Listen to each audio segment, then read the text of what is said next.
So welcome everyone again to our series of seed library lectures.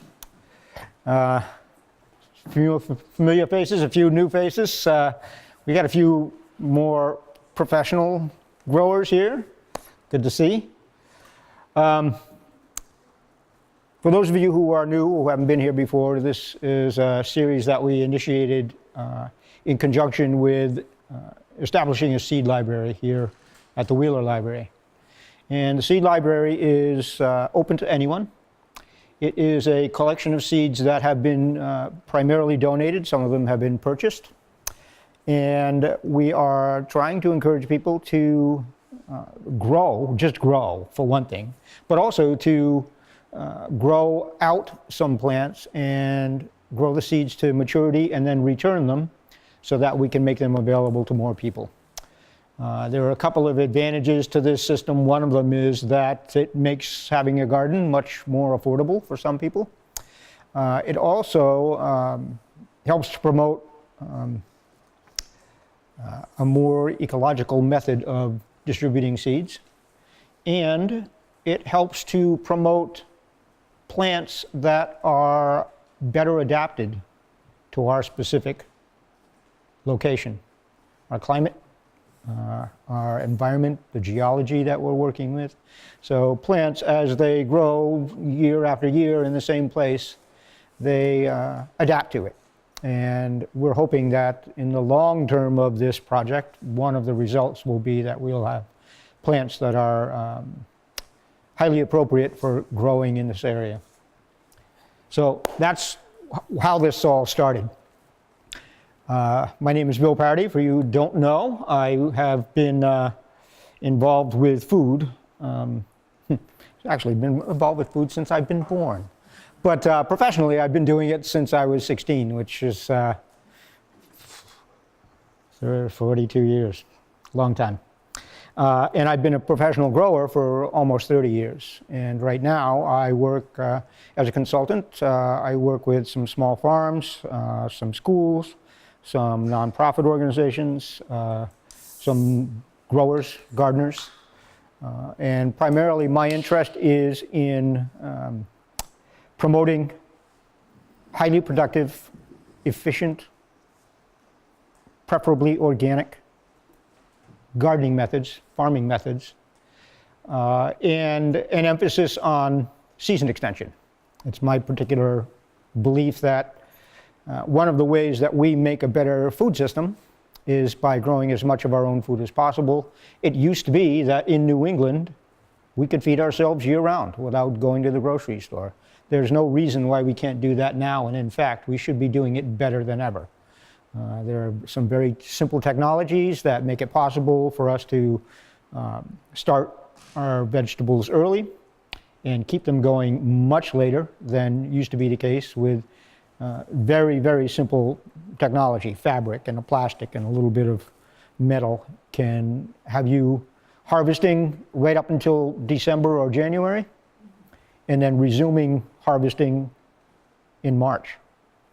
And we're hoping that that will have a big impact on the food system, not just in New England, actually throughout the country.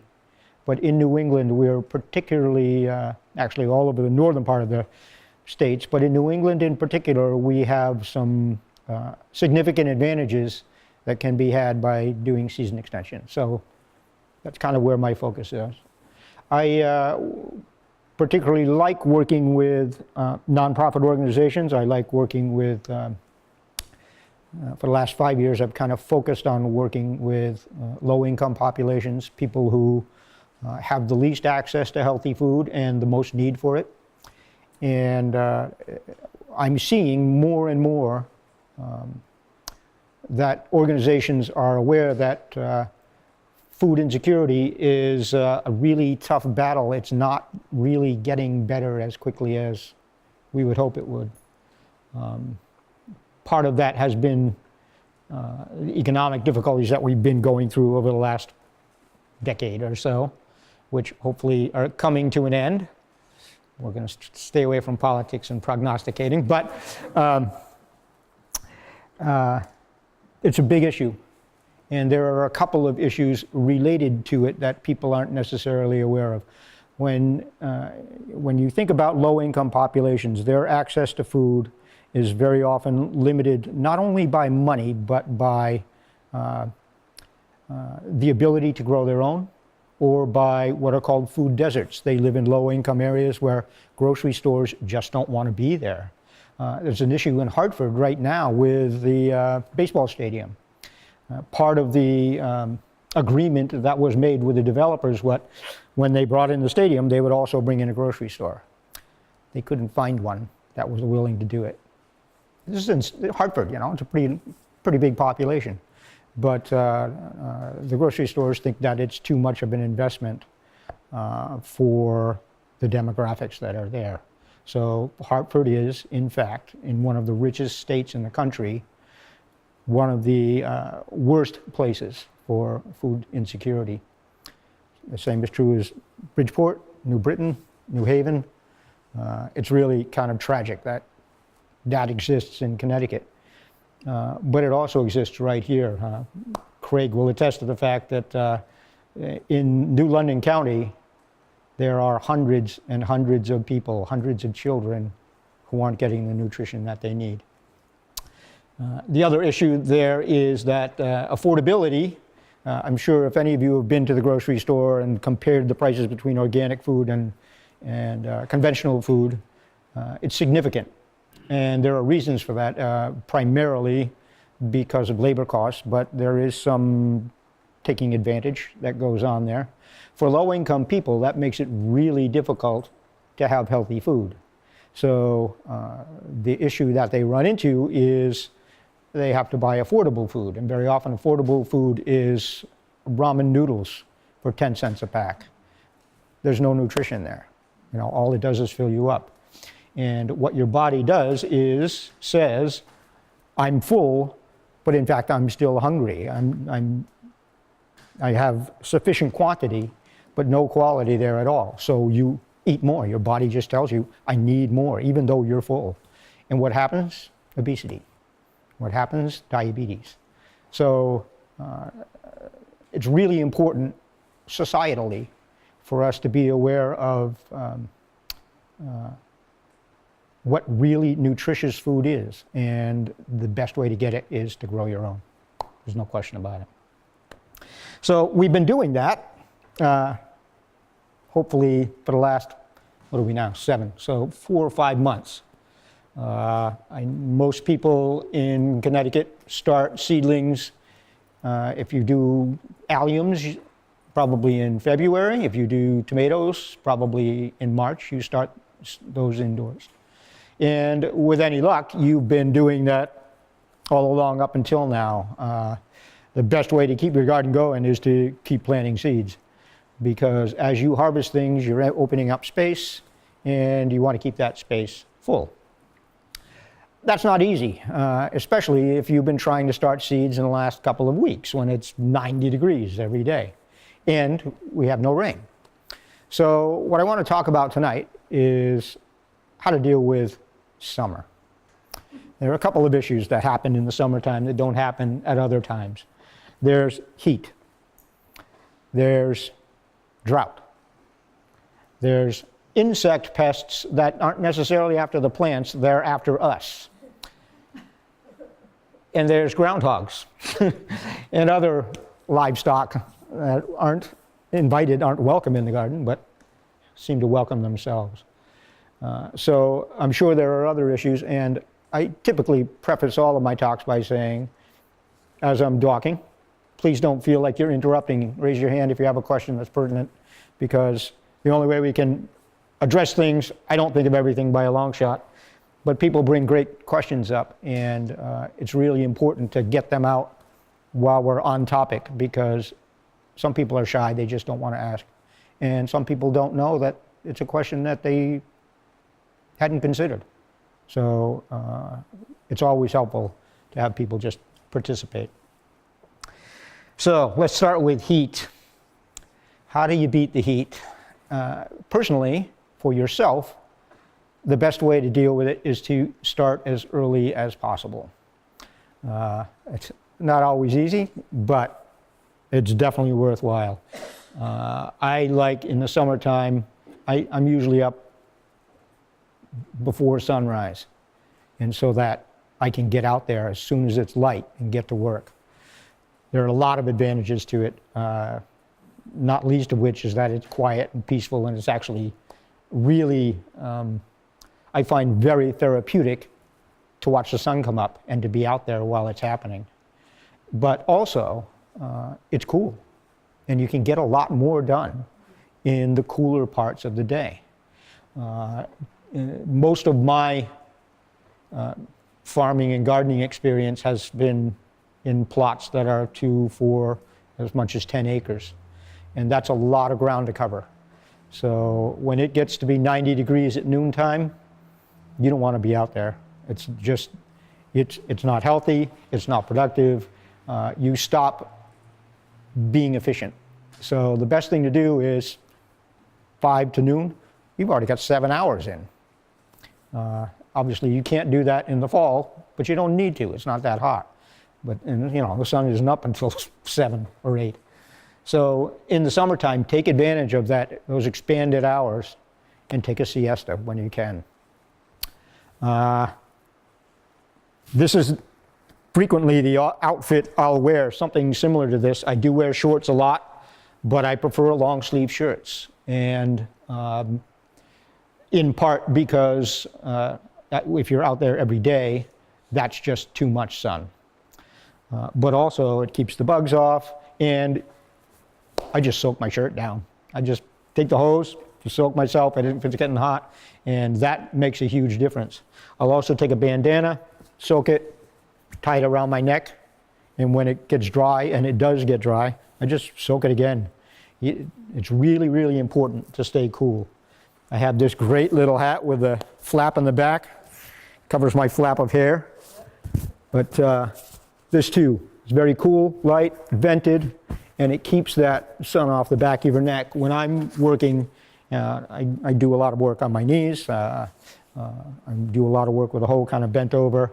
So having that particular area covered makes a big, big difference. And with this, I'll often, same thing, soak that down. If the bugs are bad, this goes on first. Anybody got these? These are fantastic. I have a couple of these actually, but I'll put this on, and it actually isn't as obtrusive as it looks. And then the hat on top, of course. You don't want to drive like this. It raises a lot of eyebrows, but it really is an effective way of keeping bugs off. I started my farm up in Maine.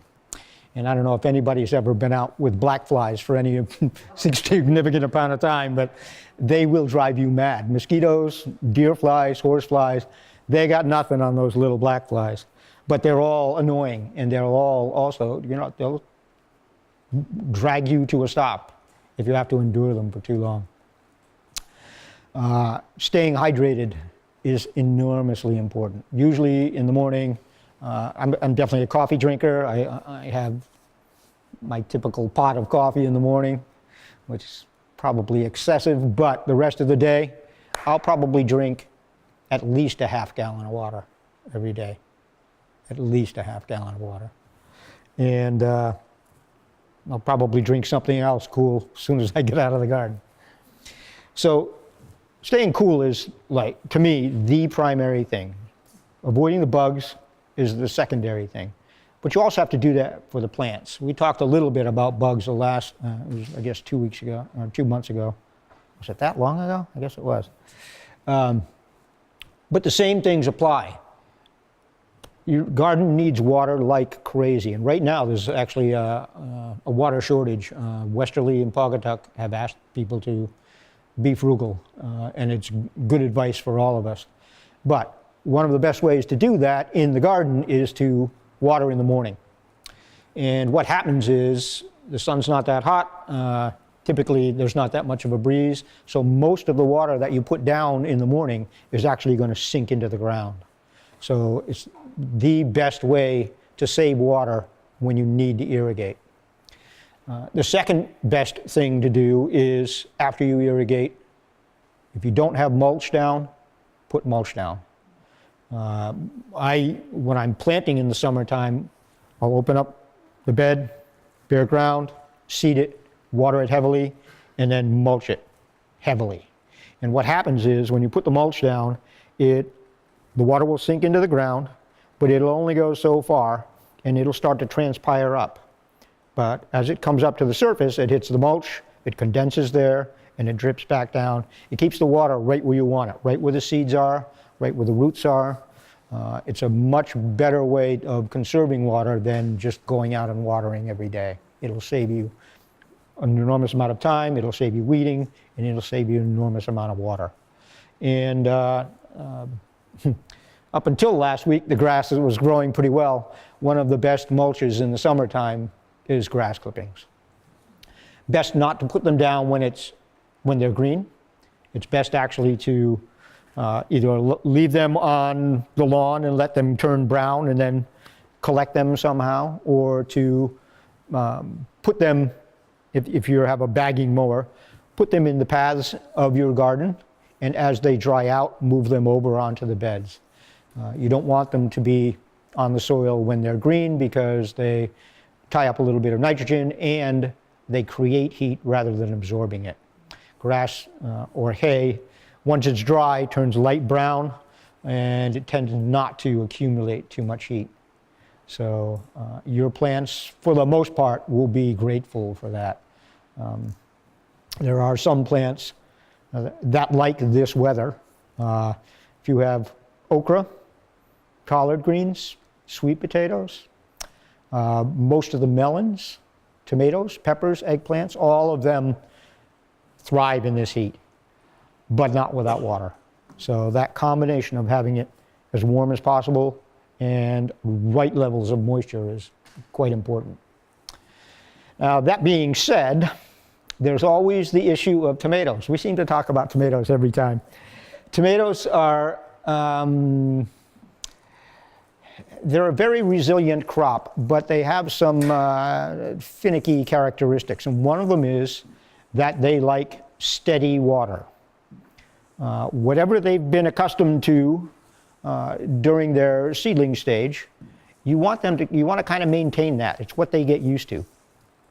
If tomatoes start to dry out, the plants will wither a little bit. You'll see the leaves start to close up a little bit.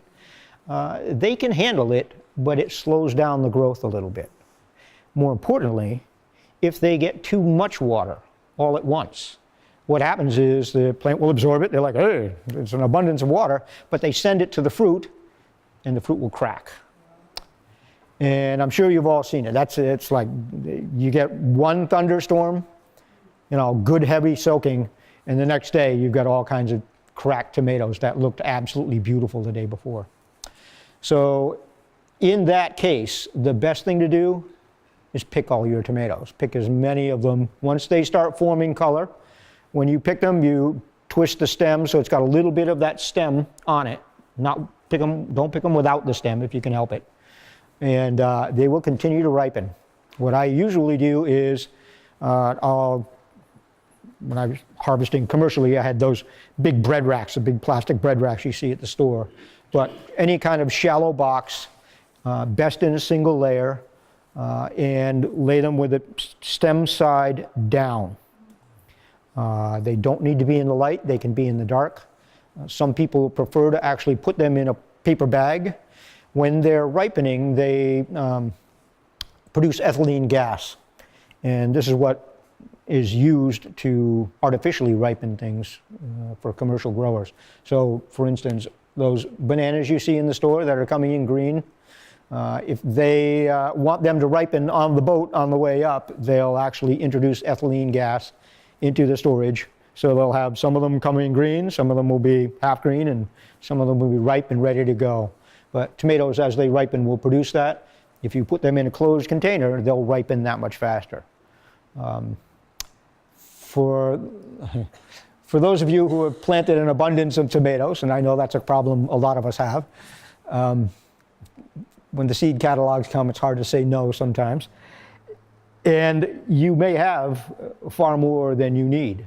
There are lots of ways to process them.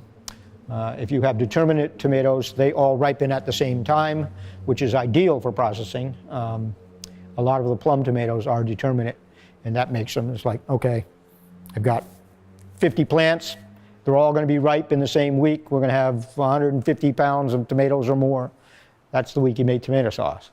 But you can also dry them. You can also freeze them. You can puree them, make juice. There are lots of ways to do it.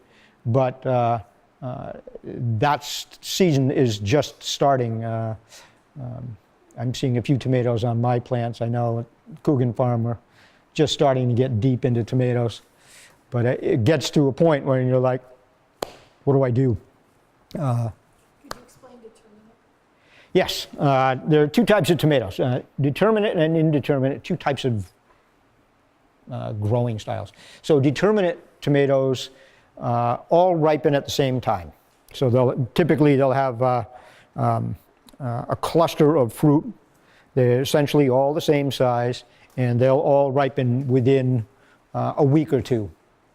Indeterminate tomatoes more often have smaller clusters. There'll be a variety of sizes during the growing season, and they will ripen continuously for as long as the plant is healthy. So for people who process tomatoes, they prefer determinate because it all comes at the same time. For people who just, I mean, if you have 40 tomato plants of all different varieties, you're going to have the same problem no matter whether they're determinate or indeterminate. You're going to have a lot of tomatoes. And like I said, a lot of us have that problem and just can't seem to cure ourselves of it. But determinate tomatoes are really specific for that kind of usage.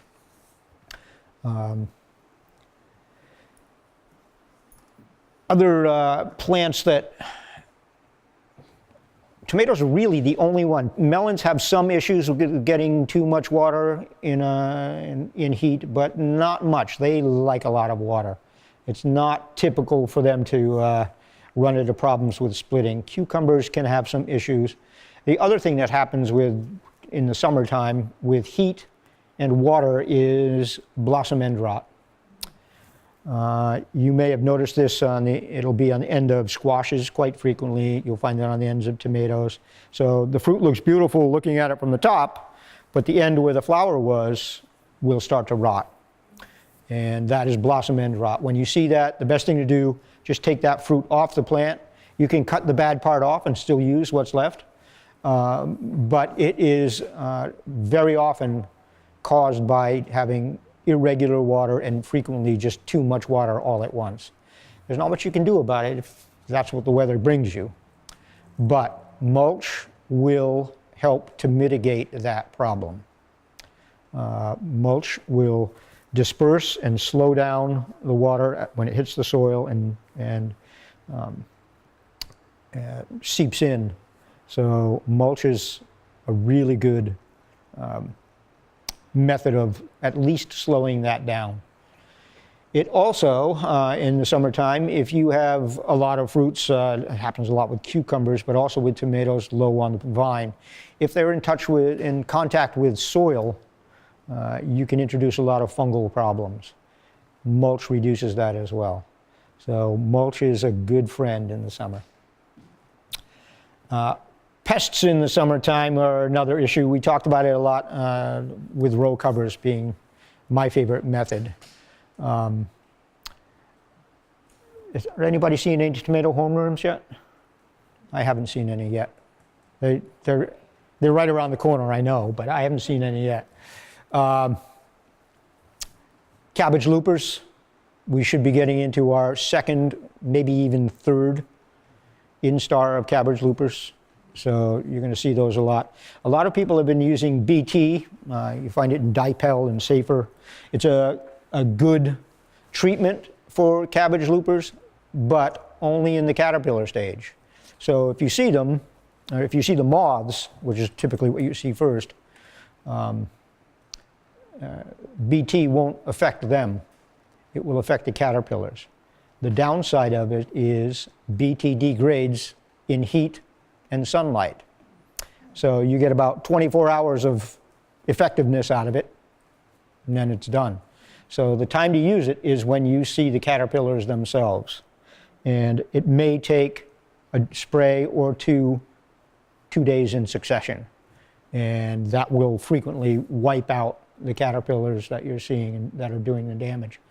And then you can wait a while, and you know, obviously if you're still seeing the moths, when you see them, they're laying eggs. So you can assume that your BT is going to be effective 2 or 3 days, but not much more than that. So if that's the route you're going to go, you're going to have to use quite a bit of it. I had a discussion with someone online recently about, you know, row cover seems so expensive. You look at the price of a bottle of BT, it doesn't look so expensive anymore when you know that row cover will last all season. And a bottle of BT or treatment will only last 24 to 48 hours. So the price adds up.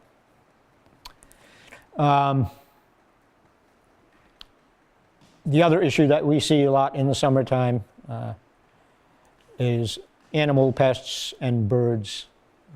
They too, it's hard to keep them out of the garden. I know at Coogan Farm they've got a physical barrier of a fence, they've got an electric fence, and they've got some pretty clever mammals. They seem to be persistent, difficult to beat. The chipmunks just go right under the wire. The squirrels go over. What they're looking for is not just the nutrition, you know, the actual nutrition, but they're looking for the fluids that are in the vegetables. It's their source for fluids. So obviously they're going to need more. So it's a tough battle. Again, row cover is a good way to go. Fences are a good way to go. Then there are repellents. Yes?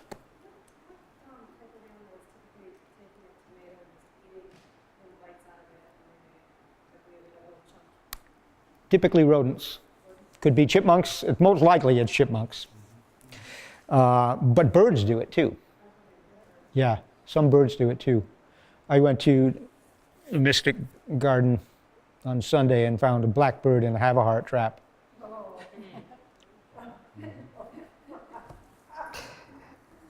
And a couple of eaten tomatoes. But, you know, there are some defenses that just get to be ridiculously prohibitive either in cost or in effectiveness. It's really hard to keep birds out of your garden unless you're going to net the whole thing. So, you know, there's, unfortunately, you have to accept a little bit of loss, and frankly, they were here before we were, so we're the interlopers in some regards. It's tough to see that, but yes? We put deer netting Mm-hmm. over the tomatoes, and that deterred. Over the whole row, yep. They love the birds, but they love. Yeah. It's some kind of physical barrier is really tends to be the best, but lacking that, pepper spray works quite well. You can use cayenne pepper, a little bit of water, a little bit of dish soap to help it stick to the plants. They may take a bite, but they usually don't take two. Mint is another good one. The last time I talked about aromatic screens, mint is a very, very good repellent for insects and for a lot of animals. How about deer? Pardon me? How about deer? Deer don't seem to be deterred by much. Dogs. Yeah, dogs are good. They'll go to salons and get hair and spread it around, human hair, which has a lot of nitrogen. There's some benefits to that. People use soap. They use fencing, electric stuff. I've seen there are some commercial applications where you can actually get these things with motion sensors and squirt guns. You know, it depends on how far you want to go, but yeah, deer are not deterred by much except a fence. And even a fence, I've seen them jump an 8-foot fence like it was nothing. It's really it. So what a lot of people do is they'll put a tall fence and then a shorter one so the deer can't get close enough. Yes. Yep. Amazing. Yeah. But yeah, the farm I worked at in Wakefield, we fenced in a 10-acre field, which was a month's worth of work to begin with, and it was a 12-foot high fence. Yeah. And even that, every once in a while, we'd find a deer inside. And they had a hard time getting out, so we had the same problem in the opposite direction. But yeah, deer are tough. They do not like cayenne pepper, so it is, if you have something that they're particularly fond of, cayenne pepper will repel them, but then you've got to deal with it too. How about Szechuan peppers? Yep, They're dry. same idea. Can I put it like powdered? Yep, what you want to do is actually infuse them in water to make it a spray. You can powder them very fine and spray it that way, but the water with some kind of soap to make it stick seems to be more effective. One of your blender things? Yeah, it could be one of my blender things, yeah. Deer in a blender takes a really big blender. But I bet it would work. Yes, sir. Woodchucks are a pretty good destroyer of gardens. They certainly are, yes. I've got a couple I'm coping with right now. Yeah,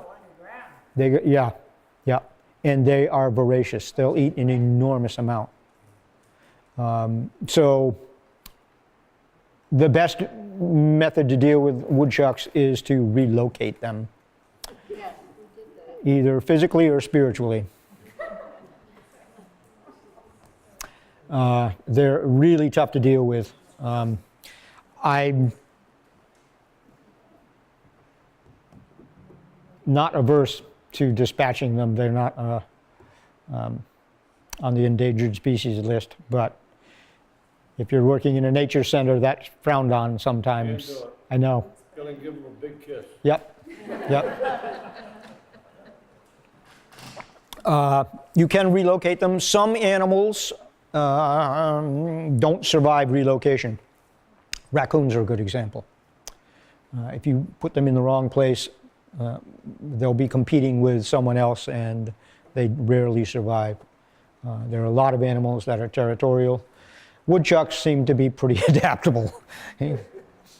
They may make their way back to where you are if you don't move them far enough, but you can move them effectively. Sometimes they locate their house right next to the garden. Right. Yeah, very often. I've seen them, yeah. They're like, this looks like a good place to live. The pantry's right next door. Yeah, they seem to know. And this one's kind of bizarre, but I have a friend who says that he drinks beer and pees in my garden. Yep. Really? Mm-hmm. So you don't have to buy the coyote urine, you just bring a friend over for beer and... Right. Hopefully a good friend. Yeah, it seems to be effective, but I mean, how many times do you want to have that guy over? After a while, yeah, it can become, but a lot of people they actually purchase predator urine, and you can buy wolf and bobcats and mountain lions and almost anything online. Does that really matter what kind of animal? I don't think so. I doubt it. I know a lot of people use fox urine, and a fox is not a threat to a deer by any means, but it does seem to work. So dogs are very effective, but having a garden is not a good reason for having a dog. You want I to had to fence my garden from my dogs. from the dogs? They were relying on my plants. Yeah. I actually did have one dog that he was a step dog. He was just a friend's dog, but I spent a lot of time with him, and he was actually easily trained to walk on the paths and not on the beds. He picked it up very quickly, and I do think that having dogs in the garden is beneficial for a lot of reasons, not just as a deterrent. but you do want them to be peeing in the right place, among other things, and certainly not in the wrong places. Yes? Could you say more about this business of the too much organic material in the soil and the particle size? Yes, thank you. Not holding water? So what a lot of people, I've seen this from a few people now, particularly people who have high organic matter in their soil. So organic matter has two seemingly contradictory effects. It retains a lot of moisture and it promotes drainage. So how does that work? What happens is compost has a lot of pore structure in it. It has varying sizes of particles, and the size of the particles determines how much airspace is in the ground. And most of those particles are plant matter that's decomposed, and it will absorb and retain moisture. When you have long periods of dry weather, obviously that moisture is going to disappear. A lot of it will evaporate. A lot of it will be absorbed by the plants in the garden where it's growing. In dry weather, they need more, and as plants get bigger, they need more water. So they're going to be using more out of the soil. So if you have a high organic matter in your soil, or if you mulch specifically with compost and mulch deeply with it, you'll find that it does dry out, and it doesn't provide the same structure, soil structure, for the plant to actually hold on. So if you get high winds, or if you have a plant that's particularly abundant and lush, it'll tip over. The roots simply won't support it. So one of the reasons that happens is compost is also very high in nutrients. So a plant doesn't really need massive root systems. It's getting everything it needs from a very small area. So it won't necessarily put its roots down deep. So ideally, the best method is to water on a regular basis to maintain a kind of static moisture level. That being said, if you get a high wind and your plants are, they've got everything they need in a small amount of space and they're not going to produce big root balls, it's quite likely that they're going to suffer from that. Now, if they just fall over from wind, as long as you can repair that damage, get the roots covered again, and get them moist again, usually they'll recover. But if that happens and the roots are exposed for a significant amount of time, and on a 90-degree day, that means a day, you'll lose them. So if our goal is always to have a good amount of organic matter. 10% is probably on the upper end. You want a good amount of organic matter in your soil because you want the nutrient levels, you want the drainage, and you want the moisture retention. But when we've had weather like this, when we've been as much as 3 weeks with an inch of rain, that will dry out and your plants will lose that soil structure support. I've seen it with quite a few gardens this year where heavy compost mulching, not just compost, even with just organic matter mulching, where the plants haven't had deep, solid root systems. We get a few windy days, they go right over. Or you have a really lush growth. Happens a lot with pepper plants and eggplants, things that have weight to them. Tomatoes, if they're not supported, they'll fall over. Another thing that I've seen is plants being so abundant with fruit that the branches are splitting. And that too, there are ways to support it. If you can tie it up with some kind of elastic material, pantyhose seems to be the thing to use. But there are commercial products available for exactly that. So you wrap it around the stem below the split, wrap it up above the split, and try and hold it together. But even when it's split, as long as there's 30% of that outer bark is still attached, the plant will still be able to absorb water. It won't be able to do it as efficiently as it should, but it should still survive. What a lot of people do when that happens is they'll mound soil up to the height of where that split is, assuming that it's not on an upper branch. And the plant will typically, tomato plants will typically send out more roots. Not all plants will do that, but tomatoes are the most notorious for splitting and seem to have evolved the best adaptation for coping with it if they do. Another thing that you can do with tomato plants, if they're getting out of hand in your garden and you're trying to rein them in, it's easy to split the plants as you're in the process of doing that. If you do it kind of slowly on an incremental basis, you can kind of get them back in control. But if that's putting the plant in danger, the other thing you can do is to what they call layering.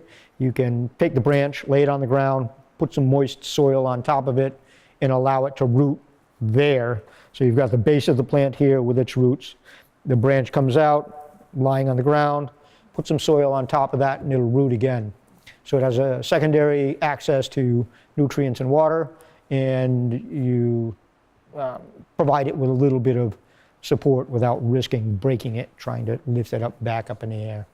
So the moisture then from, say, one that is picking up the wood and will take that back to the main plant? It will. It'll go in both directions in the stem.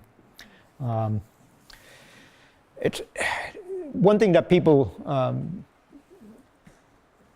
lose track of as the season goes is if you're watering your garden on a regular basis, which we've all had to do in the last month or so, you'll find that as the plants get bigger, you have to increase the amount of water. They need more water because they have more surface area for the leaves, so they're transpiring more water as they're coping with the heat. So you do need to increase it. And wider. Right. The roots will typically spread out, but if you're planting like I do, what I try to do when I put my seeds in the ground or transplants in the ground is space them at the distance that they're going to be. Typically they say 3/4 of harvest. I actually prefer to be spaced at the point, the size that they'll be when they're harvested. Now this, in the beginning stages of the garden, makes it look really sparse. But you can fill in those gaps with faster growing crops. So cabbage is a really good example. There are certain varieties of cabbage that when they're mature are like this. They take up an enormous amount of space. But it also takes months for them to get to that. So you put your cabbage down and then around it you might put radishes, and then outside of that circle you might have turnips, and then outside of that lettuce. And you'll harvest the radishes and the cabbage gets a little bigger and takes up that space. And then you harvest the turnips and the cabbage is a little bigger, and then the lettuce is touching it. And then you harvest the lettuce and the cabbage has room to grow. And the size of the plant above ground is roughly equivalent to the size of the root ball below ground. So as they're growing above and getting bigger, the roots are spreading out on the bottom in order to access all the nutrients and water that it needs. So if you only put one thing in the bed, it's going to look a little bit sparse in the springtime, but by the time it comes time to harvest, they'll be actually theoretically touching each other and using up all of that space. That's the ideal that you always want to strive for, is at the time of harvest, they're right next to each other, growing shoulder to shoulder. There's no space for the weeds to grow. There's no need to cultivate, and they shade the ground below them.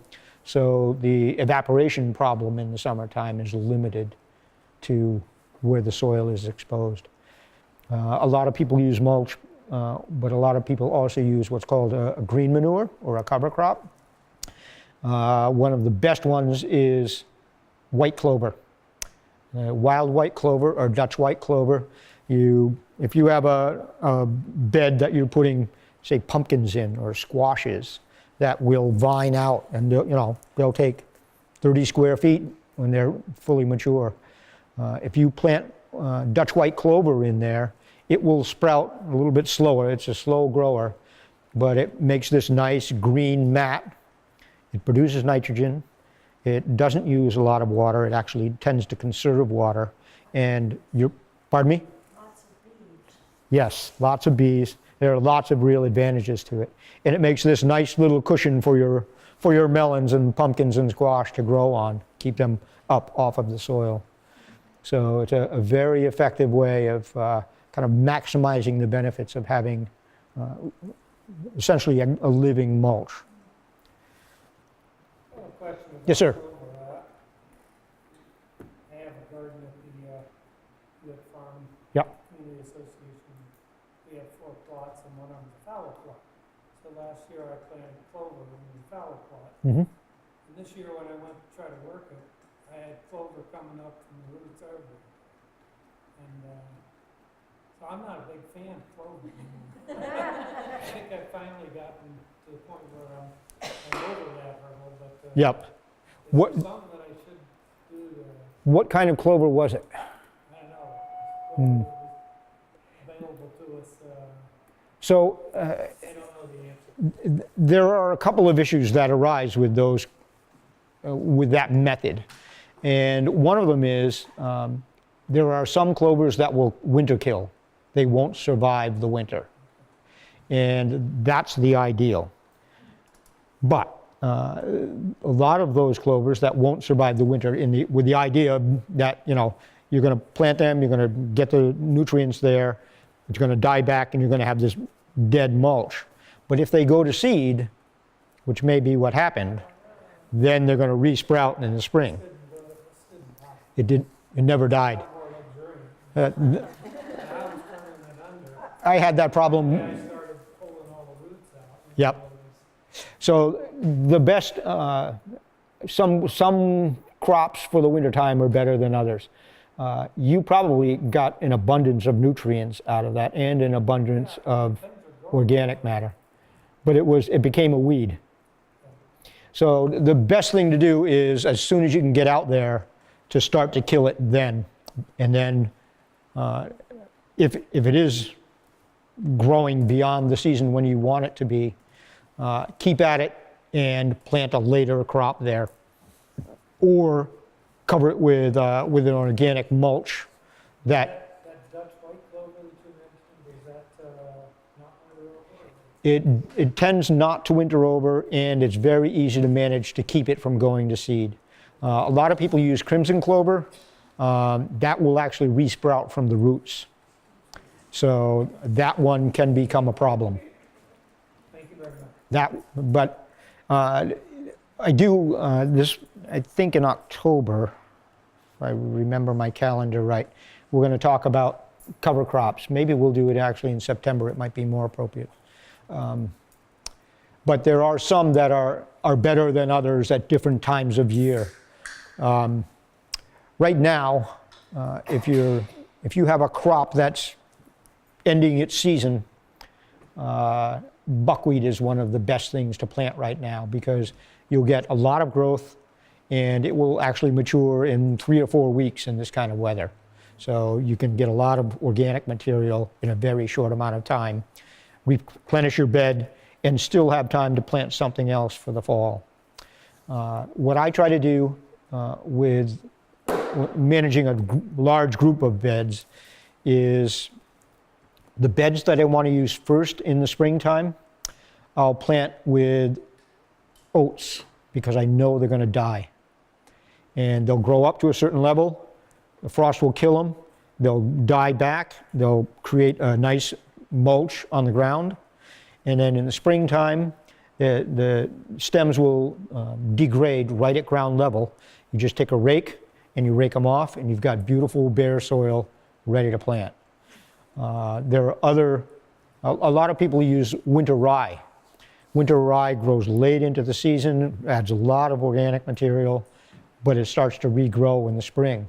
And if you don't catch it soon enough, all of a sudden really dense, thick. We just chop it down and turn it in. Yep, that's the thing. You got to, Seeds. yeah, easy to work with. Yep. But yeah, if you don't catch it soon enough, you can have rye this high. All of a sudden, you're working same problem. You're working really hard to incorporate it back into the soil. Good roots, too. Really good roots. It's one of the best ways to get a not so early bed really well prepped. But yeah, the downside with it is it tends to start to regrow before you can really kind of get back out into the garden and really till it in. It's still a little bit wet. So you just look after the buckwheat, after you let it go for 3 to 4 weeks, you pull it, you don't let it go to seed, what happens? There are a lot of different strategies. So a lot of people will actually let it go to seed and get a second flush to get more organic matter. Yep. It's really easy to do. It literally, it will flower 3 to 5 weeks, and it'll set seed in another week after it starts to flower. So you can just leave it.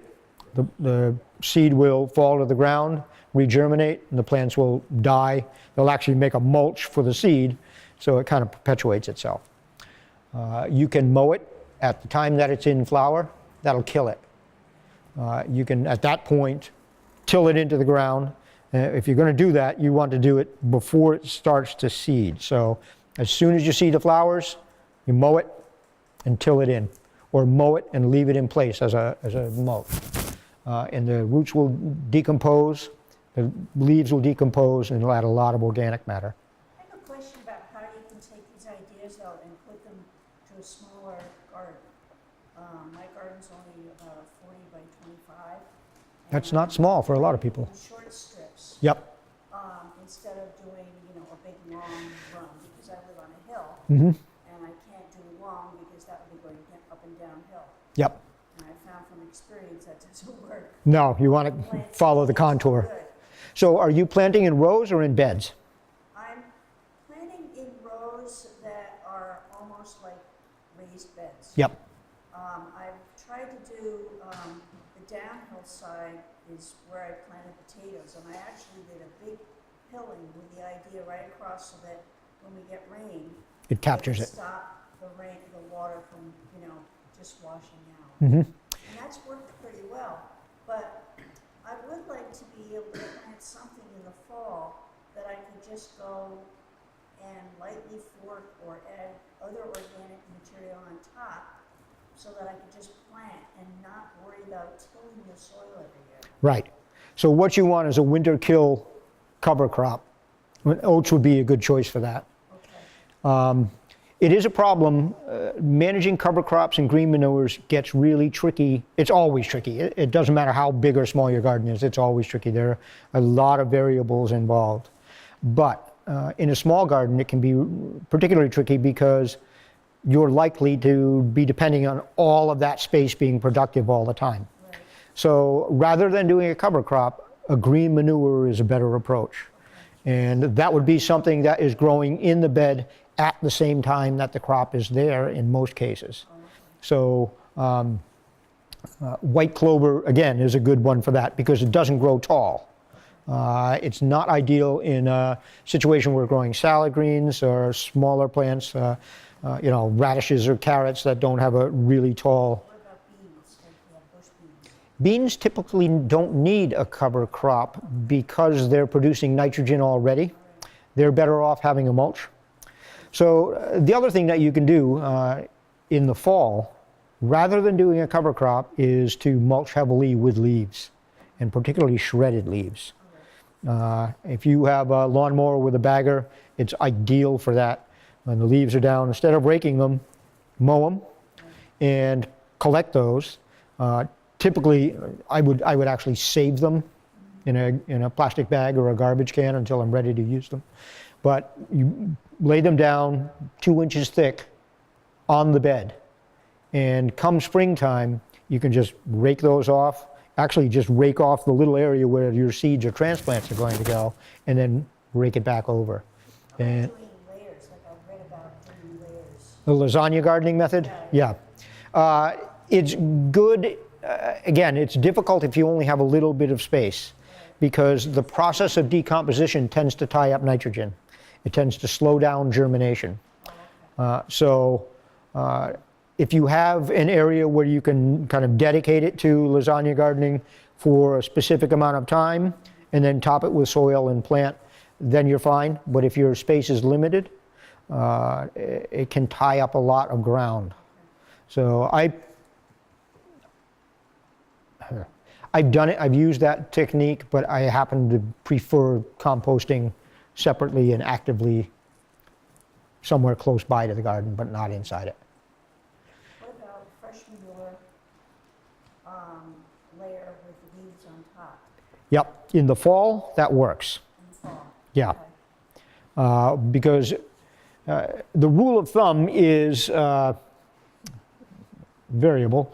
120 days, 150 days, sometimes 180 days between the time you put fresh manure down and the time you consume the crops. Oh, okay.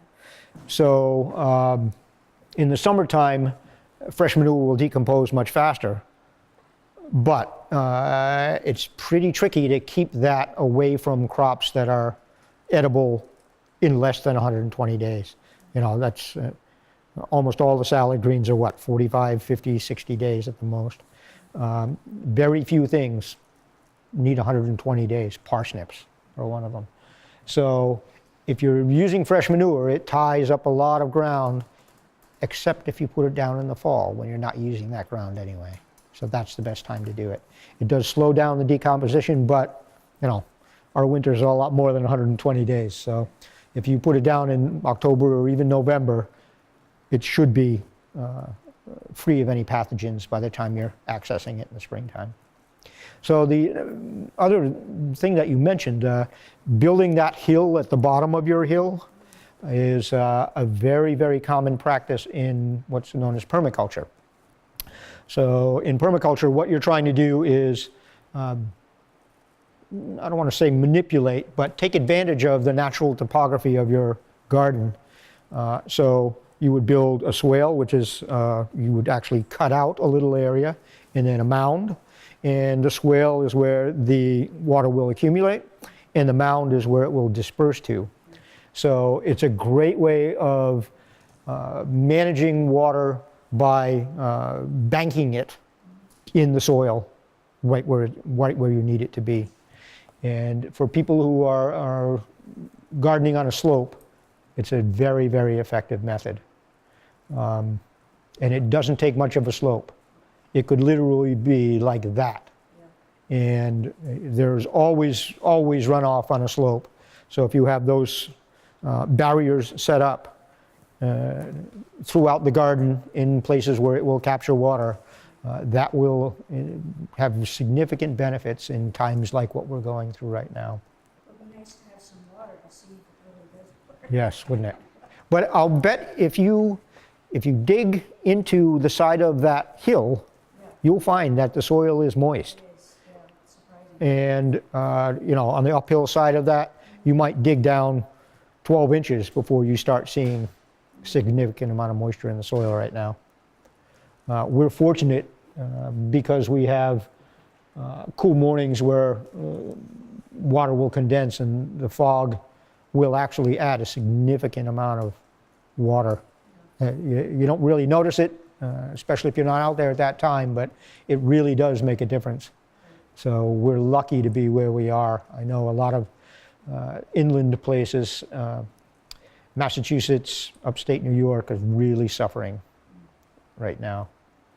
So I have a friend who, she's just outside of Ithaca.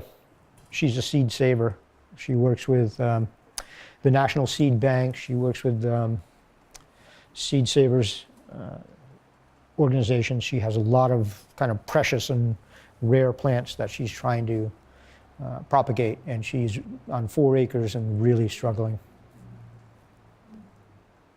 4 acres of flat ground, no swales. Do you by any chance get the local rag that the Day puts out? I think it's called Mystic Gazette or Mystic Mhm. News or something.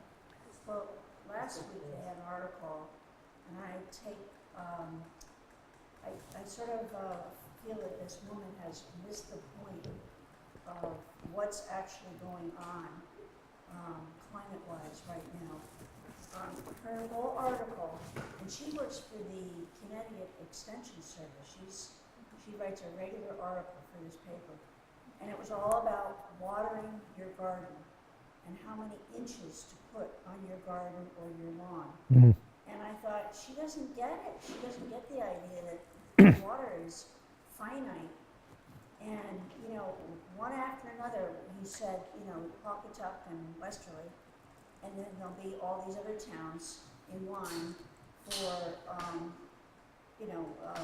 not allowing you to water on certain days and Right. everything.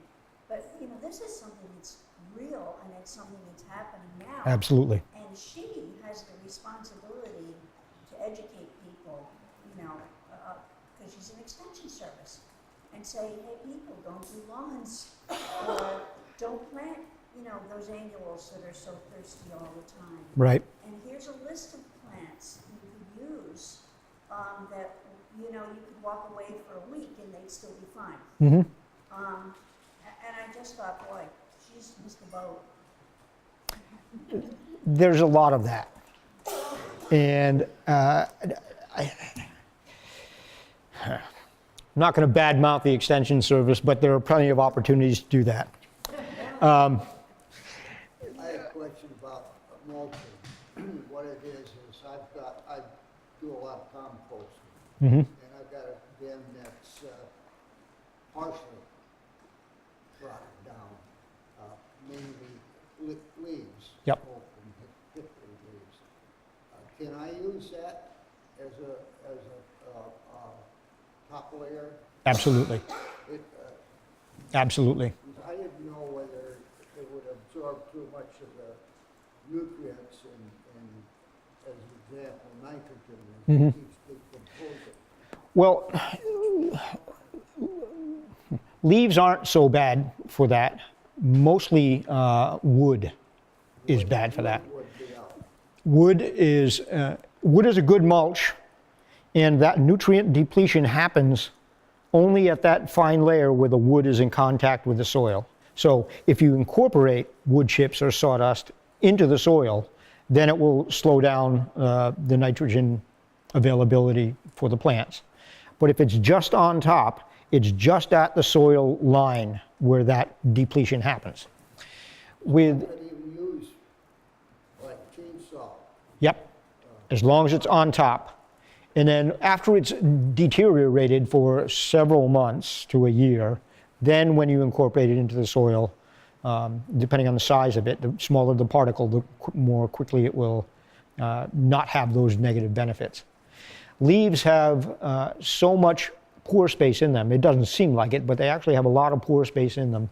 There's a lot of air there, and they break down quite quickly, and they are a favorite food for so many organisms, both micro and macroorganisms, that they will not have the same effect as wood will have.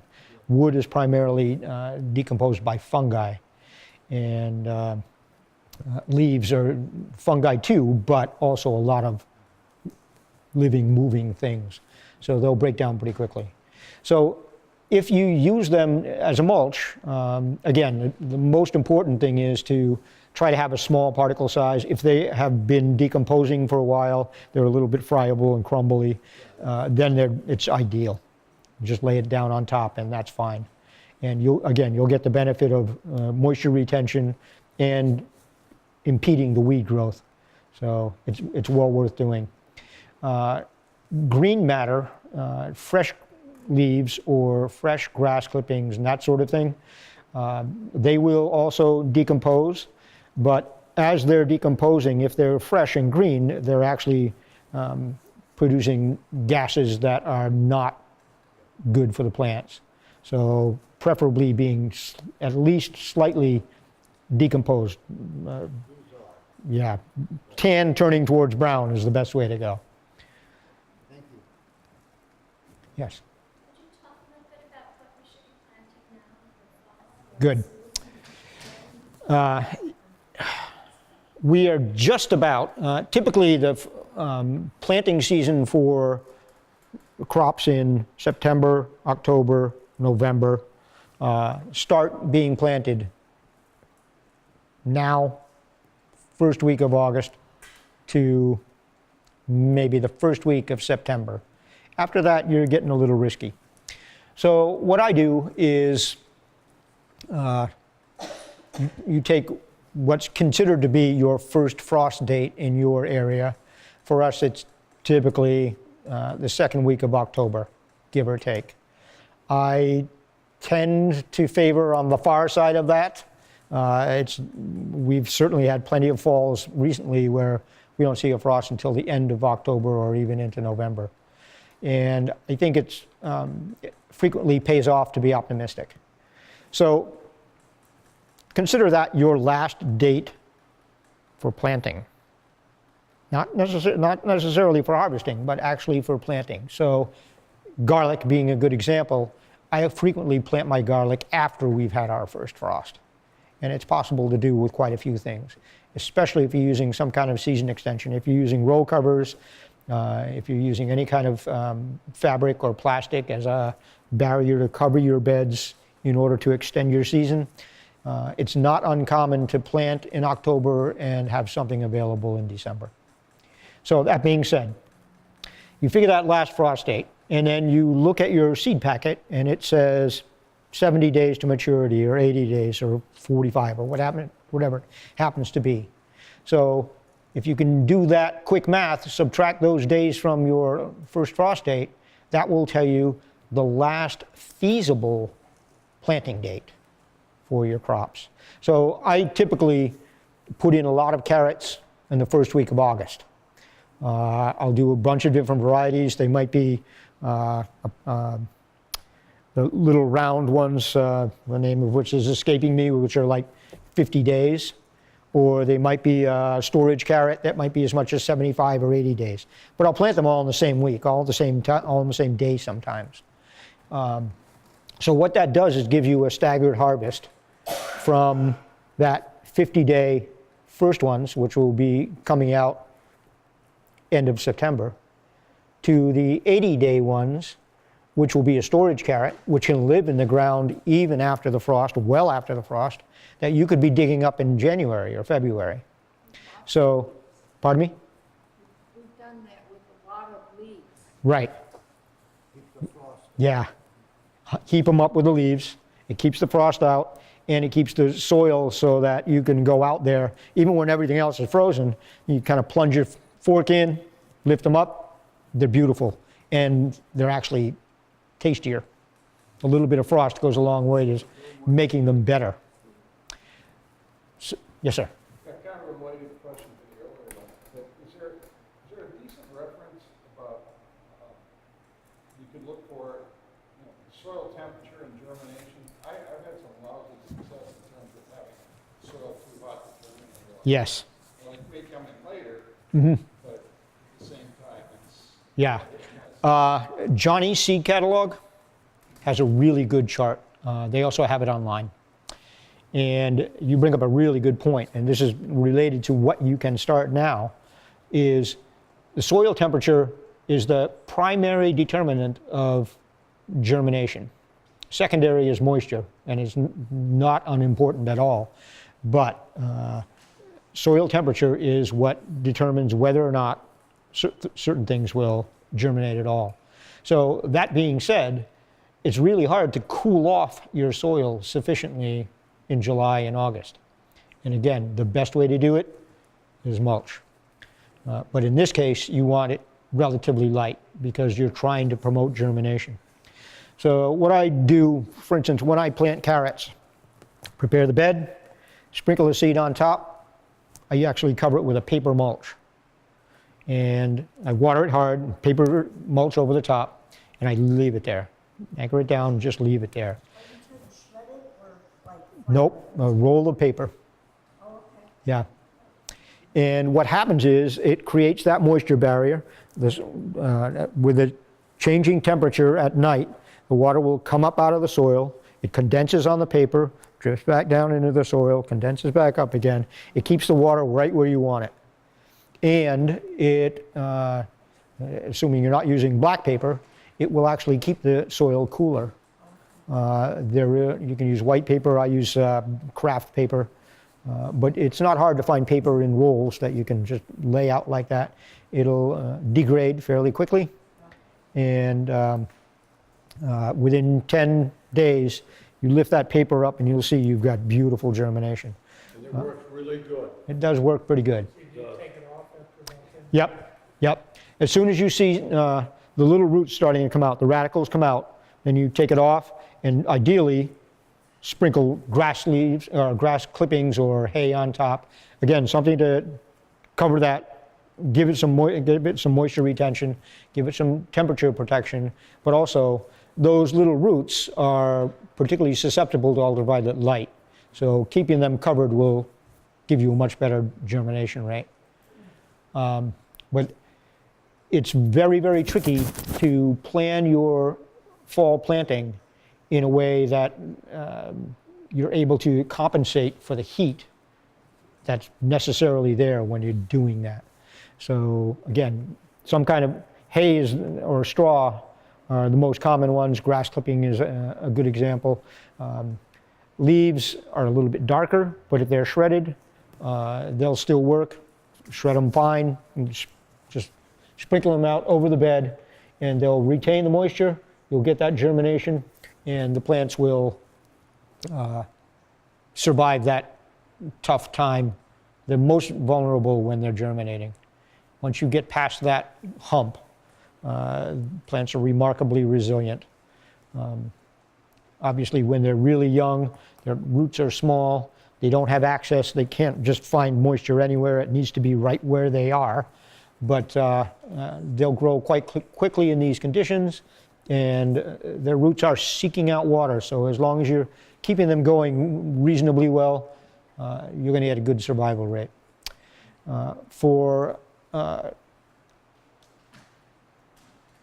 The other thing that you need to keep in mind when you're thinking about planting in July and August is the harvest time for these vegetables is going to be, like I said, September, October, November. The days are colder and they're shorter. So what you planted in the springtime, turnips are a good example. I happen to like to grow Hakurai turnips. If you're familiar with them, they're this beautiful white Japanese variety. They're super tender and sweet. You can eat them like an apple. They mature in 45 to 60 days. So, and they're cold tolerant. So you can actually start them late March, April, May, June, fine. You can plant them all through that time. You can plant them again in hotter weather, but they take a little more care. Once they're germinated, they'll keep going. So the ones that you plant in the springtime, the days are getting warmer, the days are getting longer, so you're actually going to have your shortest seed to maturity date at that point, because they're getting the most amount of sun, the growing conditions are optimal. If you plant them in September, the days are getting shorter, they're getting colder, they're going to grow a lot slower, but they like cool weather, so they'll grow bigger and they'll stay sweeter. They're a fantastic crop. The same is true with carrots. If your seed packet says 70 days, that's probably accurate if you plant them in April or May. But if you plant them in August, they may be more like 80 or 90 days, because towards the end of their growing season, when they're starting to size up, the days are shorter. They're not growing as much per day as in the other end of the cycle. So if you're a season extender, if you use practices that allow you to harvest in November and December by covering up your beds, you need to add a few extra days. Typically it's 10 days to as much as 20 days to your days to maturity to compensate for the shorter days and the colder weather when they grow slower. But that being said, you can do it with, the best things are root crops and hardy greens. If you grow spinach in the fall, it will taste better than any other spinach you grow, and especially if you can keep it going into cool weather. I've had spinach in January and February that just spectacular. You can't believe it's the same plant as you might have eaten in June or July. What kind of paper do you use for the, I buy rolls of craft paper. You can buy, it's just like brown paper bag paper, but it comes on a 50-foot roll. I get it from Dubois Agri-Innovation, is a company in Canada that sells agricultural fabrics. But I think Fedco might have it too. Find it online? Yep. Oh, Yep. So yeah, look for craft paper rolls. There are, I'm sure that some of the craft stores around probably carry it too. Yeah, exactly. It looks like butcher paper, but butcher paper is waxed. This doesn't have the wax on it. Pardon me? Some people do. Some people are, I actually had this discussion recently. Some people are averse to newsprint because of the inks that are involved. Colored inks happen to have heavy metals in them frequently, so I would suggest avoiding those. But the typical black ink is biodegradable. There are no significant health concerns, but it is, most newsprint ink is made with genetically modified soybeans. So, if that's a concern, then bear that in mind. I leave those decisions to you guys. But it's, you know, it's, for some people it's significant. But newsprint works fine. It has all the same effects. Cardboard will do it too. So if you have access to those things, I tend to plant in 50-foot and 100-foot rows, so 50-foot and 100-foot rolls of things are most effective for me. Other crops that are good for the fall that you'll want to think about starting soon. Time's up. One of them that I particularly like is peas. Peas. Fall peas are fantastic. Regular peas, yes. Sugar snaps, yep, or shell peas, yep. So peas are what? Typically they're 70 days or more. There are some that are shorter than that. So if you plant your peas in the first week or two of August, they should be ready to pick in September. And they're delicious. They thrive in cool weather. The reason peas stop producing in the summertime is because once it's over 85 degrees, they're done. They're like, I'm not doing this anymore. And that's when you plant your beans, right? So theoretically, your peas are, as the pea crop is going out, your beans should be starting to come in, so you've always got a legume. But a lot of people neglect planting them for the fall, and they are fantastic. And, again, they're accumulating nitrogen in the soil, so you're creating a space where you're going to have more nutrients come spring when the peas have already died. They won't make it through frost very easily, so first frost is going to take them out. But up until that time, they are a fantastic crop. If you're a commercial grower, they're a particularly valuable crop. People pay a lot of money for peas all the time because there's such a short season to it, but particularly in the fall. If you're the only one growing them, you can pretty much name your price within reason, what the market will bear. But it's a really good crop for a lot of reasons. Almost all the root crops, almost all of them, if you've got the time to do it, almost all the brassicas.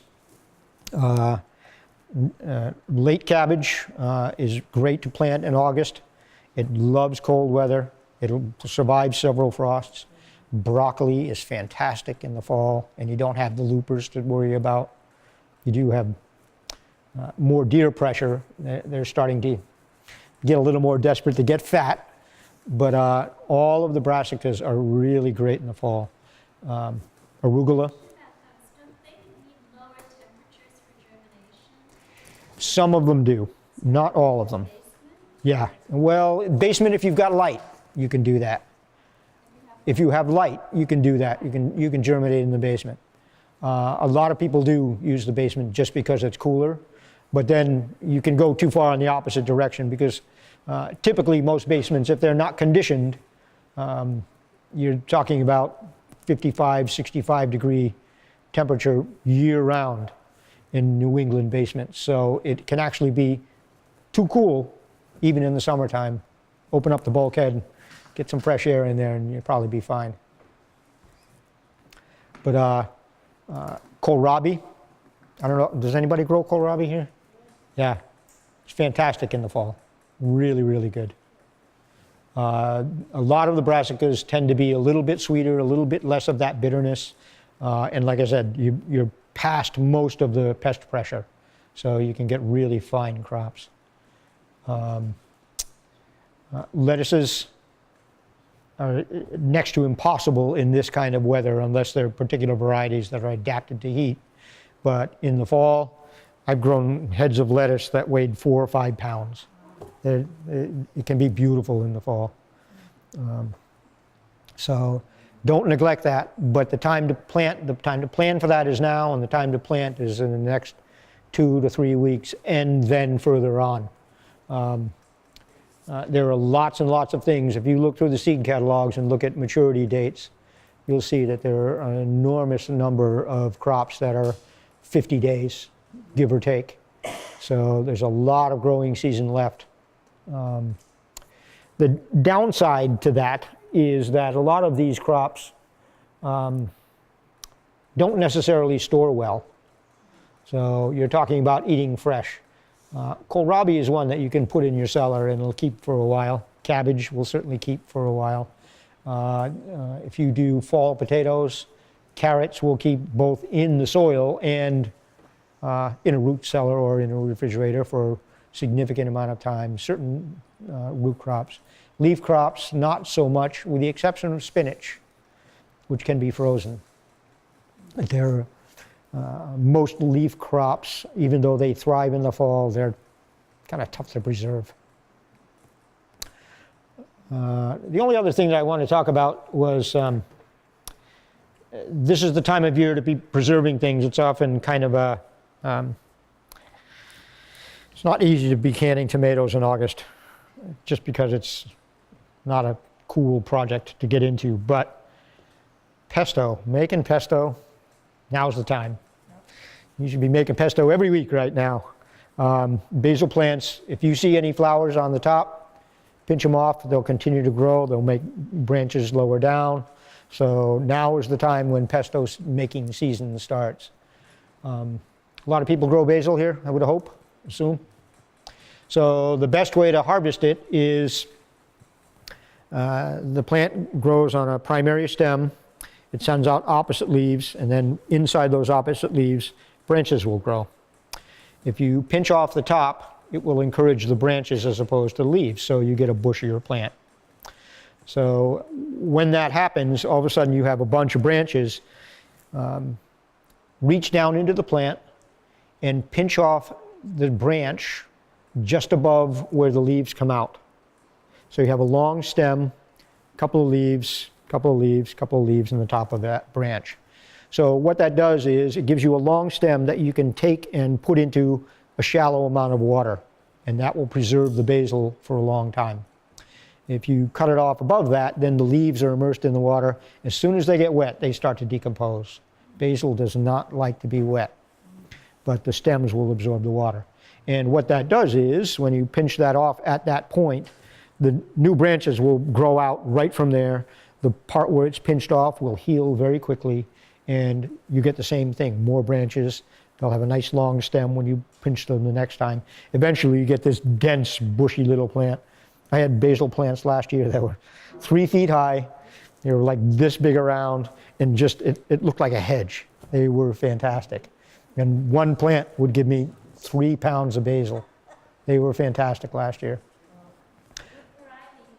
That was Genovese. It tends to be a big leaf. I like all basil. I particularly like Thai basil. It's one of my favorites to cook with. It's very aromatic. It's a little bit sweet, a little cinnamony. But I like, there's one called Piccolo Fino, which has, the leaves are about this long. And it's fantastic for pesto because you don't have to do anything to it. You just strip them off the branch, mix it with your garlic and pine nuts and olive oil and salt, and away you go. It's a beautiful plant. It's, pardon me? Yep. Delicious. Yeah, yeah. Great plant. If you have Mediterranean herbs of any kind, but particularly rosemary, marjoram, oregano, thyme, all the woody ones, now is the time to start harvesting them and preserving them, especially with this dry weather. When those plants, Mediterranean herbs in particular, when they're under this kind of stress of heat and dryness, they are very aromatic. You get a much better quality if you harvest them at this time. They're really delicious. Yes? I have I'm a cucumber vines, they're just wilted this year. It looks wilted, but at the top it's not wilted. If you checked for, yeah, it could be borers. If you look at the bottom of the stem, below where it's wilted, you may find a hole in the stem. There may be like a gelatinous mass or like applesauce or foam. But in that case, there's most likely a vine borer inside there. And what you can do is you take a knife blade or a razor blade, slit it right where you see the hole, and poke in there with like the unfolded paper clip and kill the borer inside. And the plant should survive. But it, nope, it'll heal itself. It'll heal itself. But if you do a vertical slit, so that what you don't want is nutrients in a plant go up the stem around the outside. There's a cambium layer, and all the water goes on the outside. The inside is basically just structural material, for lack of a better word. So if you slice it vertically, you're damaging the least amount of those tubules where the water goes up. That's only good for a limited time. If they're left too long, Right. it's gonna go. Yeah, it's going to go. And in that case, and this is something too, if you see damage on your plants, get it out. Fungal problems, disease problems, insect problems. The best thing to do if you have any kind of unbeautiful leaves is cut them off the plant and get them out of the garden so that it doesn't spread. There are a lot of there are ways that you can address those problems with copper or sulfur, or a lot of different sprays that you can use.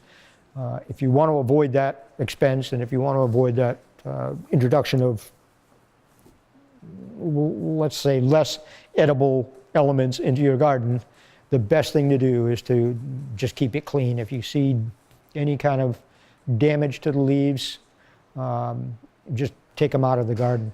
With diseases, certain things are almost inevitable.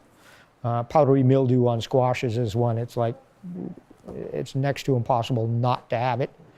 There are certain treatments that you can use, but once it comes, it's there. The spores are there. Harvest your squash and replant something else. But getting those vectors for disease to spread out of the garden is really important. Squash bugs are endemic right now. A lot of people are seeing them.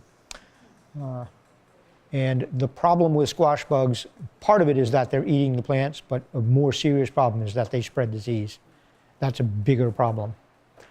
So when you see them, you want to treat for them as quickly as you can, primarily not because of the damage they do to one plant, but because of the enormous amount of damage that one disease or fungus can do to the entire planting, the whole garden. I hate to cut it off, but if we're gonna get up at 4:30 to get in the garden and see the sunrise. Right. We better pack it in, right? So, but there's lots of Yes, please. stuff over there that we want you to eat. And if you have a question that he hasn't covered, he'll spend some time Right. talking to you. Next month, Amy, Well, we don't know yet. It's not scheduled, but there will be a program. yeah, if I can be here. I don't need a day off next month. Okay, it'll be Bill or it'll be, But there's another local grower, and I believe she wants to talk about making hyper-tufa. I think that was an interest, it's up in the air. as Yeah. far as I know. I'll use a little persuasion if I can. Garden Club is doing it on Monday. Hyper-tufa pots? Monday? Yeah, the Garden Club is. Oh, nice.